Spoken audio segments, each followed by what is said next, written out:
Reading from the 5th chapter of the Gospel of John. After this, there was a festival of the Jews, and Jesus went up to Jerusalem. Now in Jerusalem, by the sheep gate, there is a pool, called in Hebrew Bethzatha, which has 5 porticos. In these lay many invalids, blind, lame, and paralyzed. One man was there who had been ill for 38 years. When Jesus saw him lying there and knew that he had been there a long time, he said to him, "Do you want to be made well?" The sick man answered him, "Sir, I have no one to put me into the pool when the water is stirred up, and while I am making my way, someone else steps down ahead of me." Jesus said to him, "Stand up, take your mat, and walk." At once the man was made well, and he took up his mat and began to walk. Now that day was a Sabbath. This is the word of the Lord. Thanks be to God.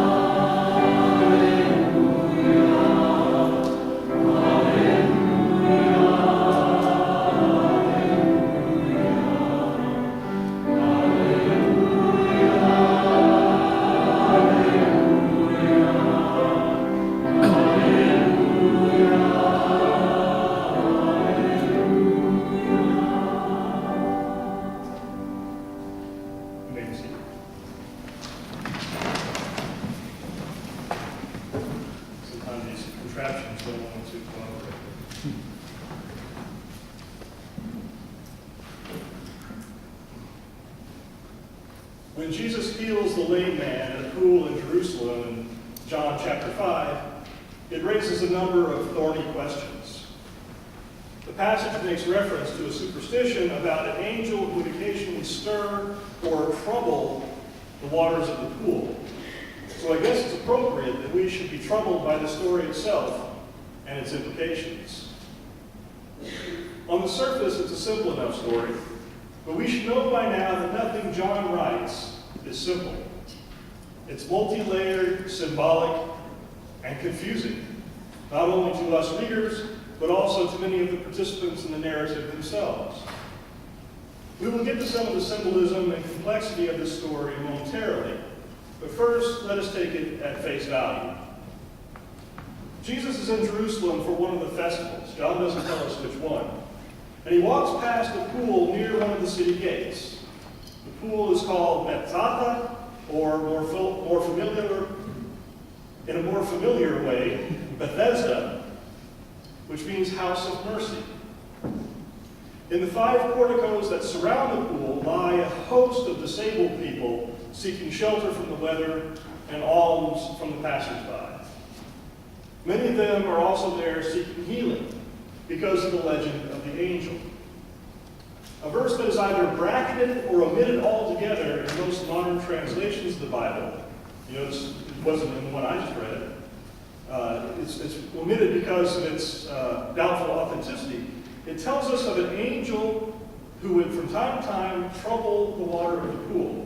And the first person to make it into the water after the troubling would be healed. Jesus sees one of the invalids, a guy who's been lame for a staggering 38 years, and asks him, "Do you want to be made well?" It may be a straightforward question, but I imagine Jesus delivering it with an inflection that implies a rebuke. "You've been lying here for almost 40 years. Do you even want to get well?" Now let's pause here for a moment before we hear the man's response and ponder the appropriateness of Jesus' question. People who work in the social services often know that some of their clients function better in situations of illness, poverty, incarceration, or homelessness than in more stable circumstances. It seems counterintuitive, but actually it's a very human phenomenon. We may not like the situation we are in, but we are remarkably adept at adjusting to it. We become so used to our limitations that the idea of having those limitations removed can be positively frightening. This goes a long way to explain the recidivism of people released from prison and the misery or even suicide of people living in poverty who suddenly win the lottery. It reminds me of the movie The Shawshank Redemption, in which the character Brooks becomes such an institutional man after his decades behind bars that he cannot adjust to life on the outside and ends up hanging himself. Maybe Jesus sees something in this guy that makes him suspect he's dealing with an institutional man. The guy's response doesn't do much to dispel that suspicion. Instead of giving Jesus a straight answer, he starts making excuses.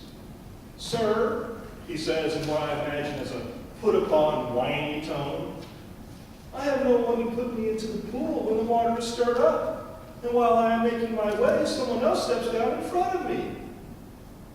It's not my fault. The system's rigged. I don't have any friends to help me. What do you say, buddy? Toss me a shekel or just keep moving on."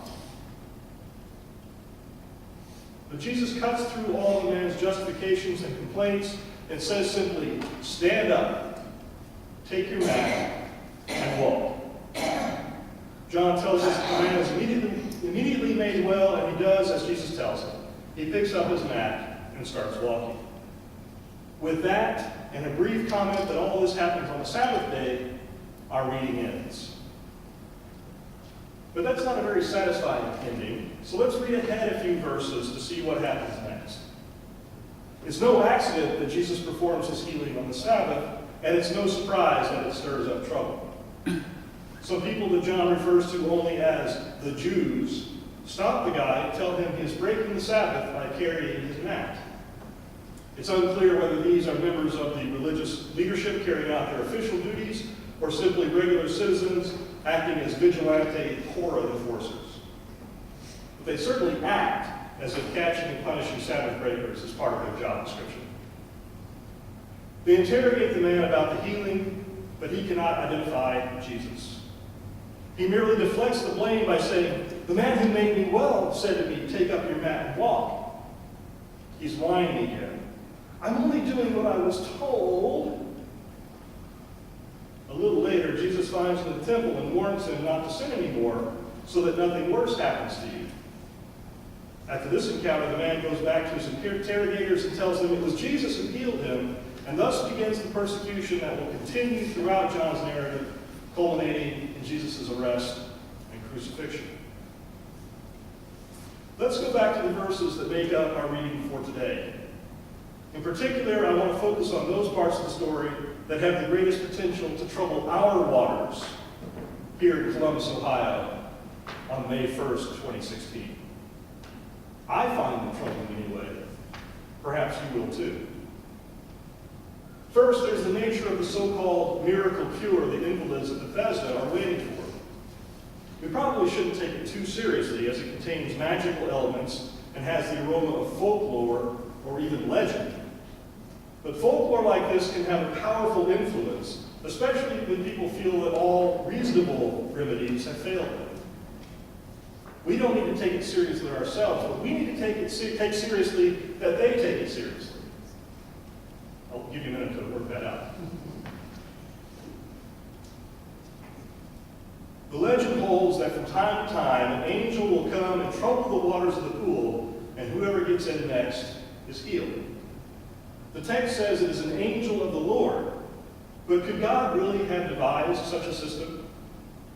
The practical effect of this legend is to create suspicion, competition, even enmity among the sufferers at the pool. If healing is a zero-sum game, there are winners and there are losers, and as Bruce Springsteen says, don't get caught on the wrong side of that line. People who would most benefit from cooperation and friendship are denied both. Plus, who is most likely to receive healing under this scheme? Is it the most critically disabled, the ones who most need healing?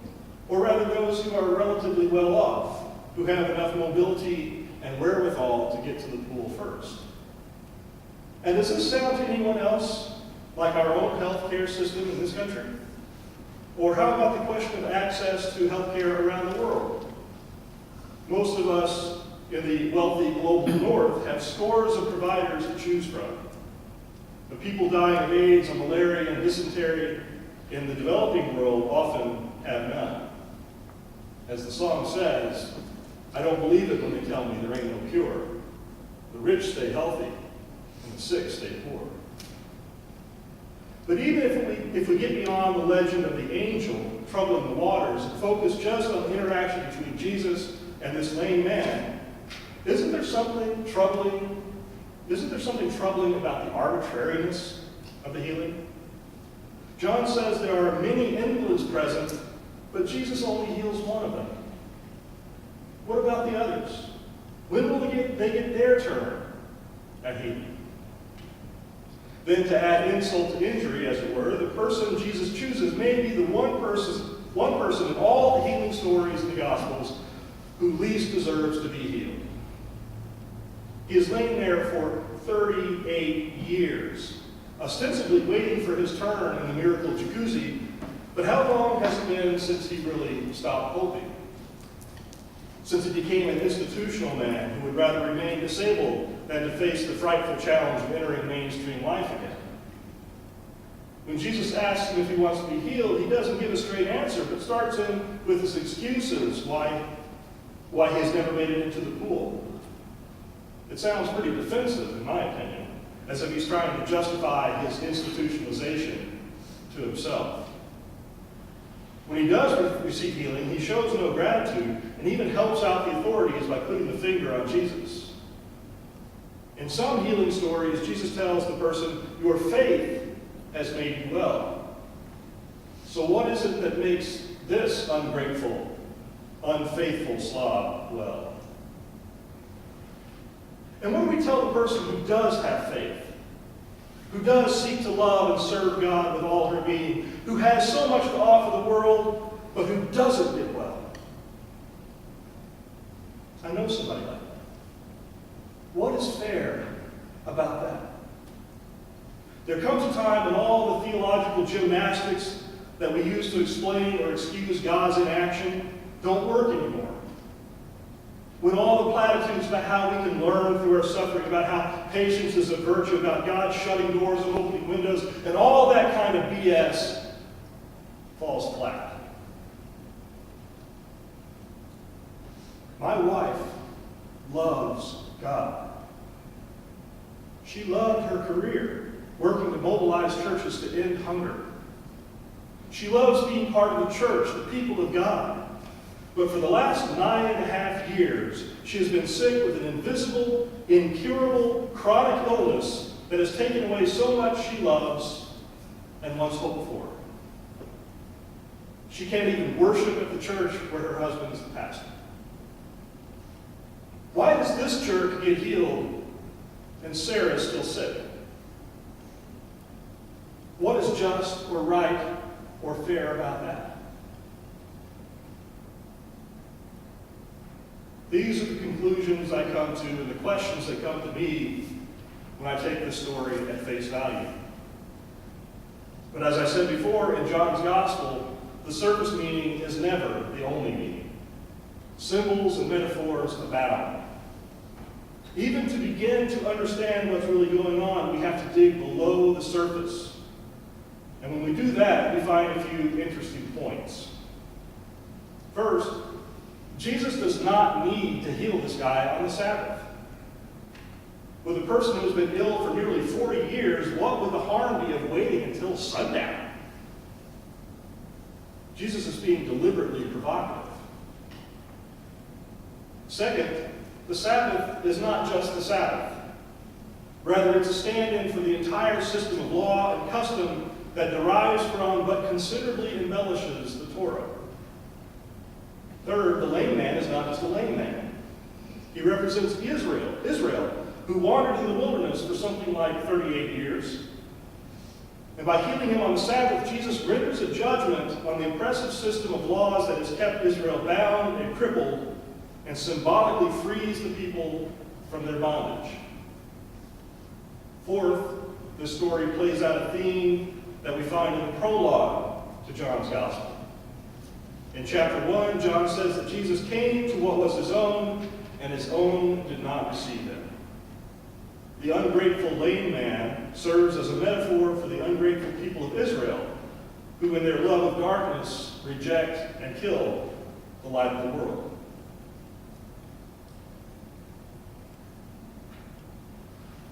The legend of the angel troubling the waters also serves a symbolic purpose. In it, we see something that resembles our American dream.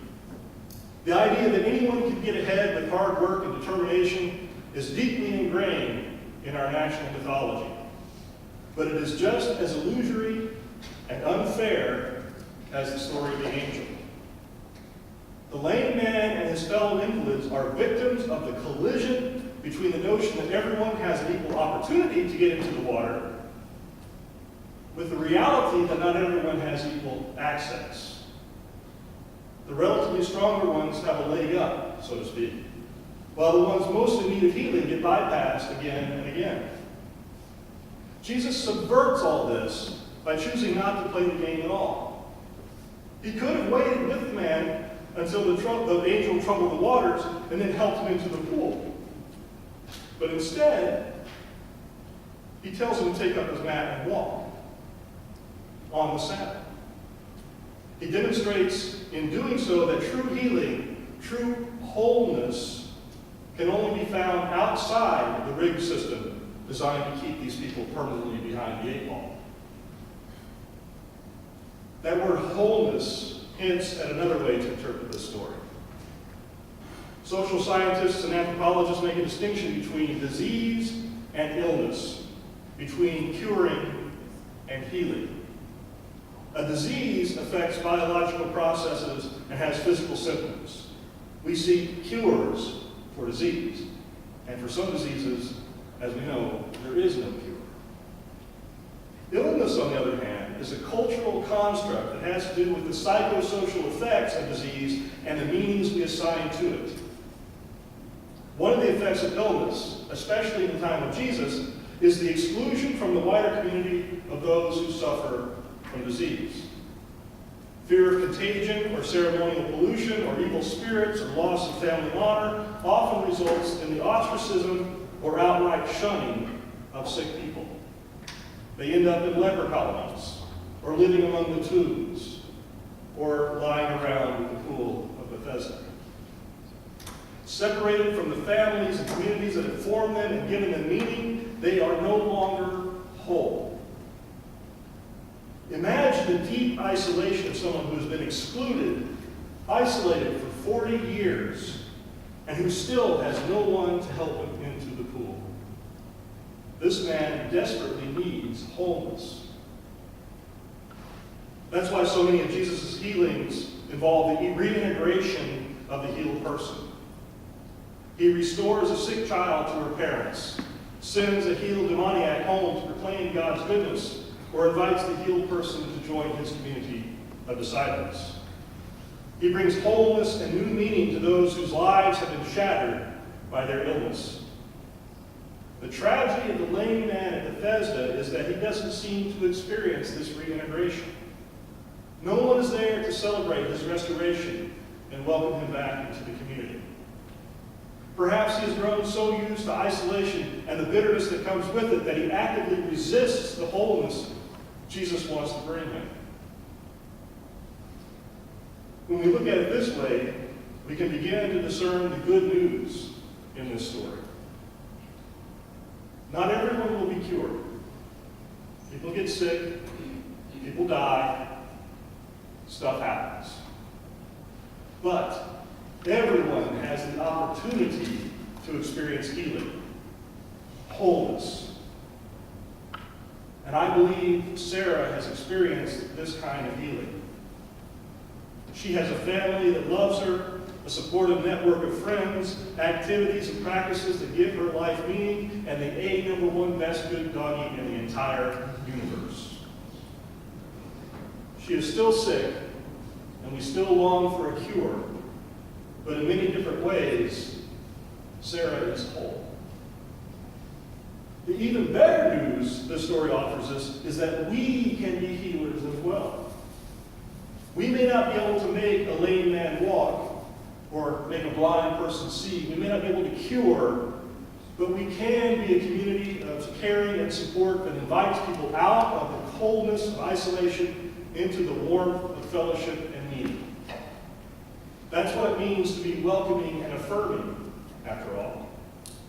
It means to seek out those who have been abandoned, condemned, vilified, and shattered, and offer them in its place safety, healing, and wholeness. God is calling us to be that kind of healing community, to open our hearts and our arms to the lonely and the battered, the weary and the weird. Can you hear it?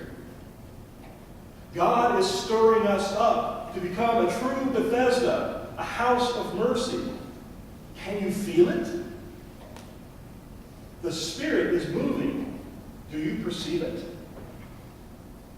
God is troubling the waters.